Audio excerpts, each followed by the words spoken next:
आदाब, मैं हूं मुमताज आलम रिजवी और बात करूंगा मैं यूक्रेन और रूस की।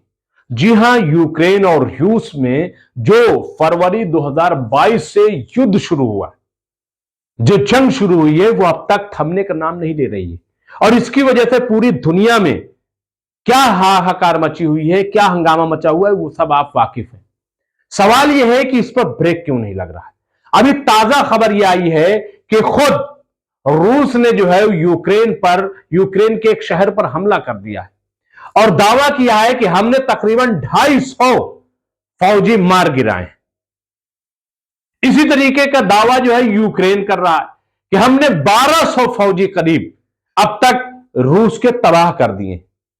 लेकिन जो शहरी मर रहे हैं और जो वहां पे अफरा तफरी का माहौल है, जो खौफ का माहौल है, क्या यह भी किसी को नजर आ रहा है?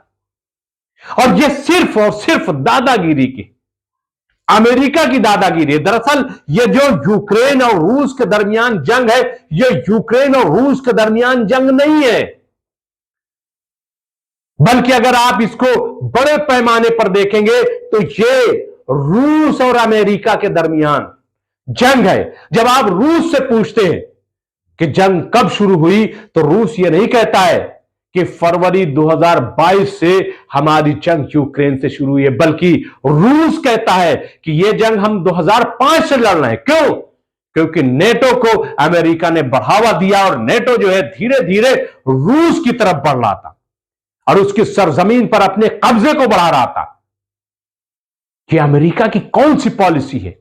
दरअसल अमेरिका ने यह तय कर लिया है कि अब हम कहीं जाकर नहीं लड़ेंगे, अपने फौज को नहीं भेजेंगे। आपने देखा कि इराक से अपनी फौज को वापस लिया, अफगानिस्तान से अपनी फौज को वापस लिया और दूसरे ऐसे देशों से अमेरिका ने अपने फौजियों को वापस बुला लिया है। लेकिन ऐसा नहीं है कि वापस बुला करके अमेरिका खामोश बैठ गया, नहीं, ऐसा बिल्कुल नहीं, बल्कि उसने एक नया तरीका निकाला है कि आप जो है पावर सप्लाई करो छोटे मुल्कों को और जो दुश्मन है उनसे लड़ा दो। यह काम दरअसल अमेरिका ने किया। वरना कौन सी वजह है कि फरवरी 2022 से जो जंग शुरू हुई है, कि जिसमें न जाने कितने लोग अब तक हलाक हो चुके हैं, न सिर्फ फौजी बल्कि आम शहरी भी, और कितनी बड़ी तबाही हुई है, आप सोच नहीं सकते कि 1 साल से ज्यादा जंग को हो गए।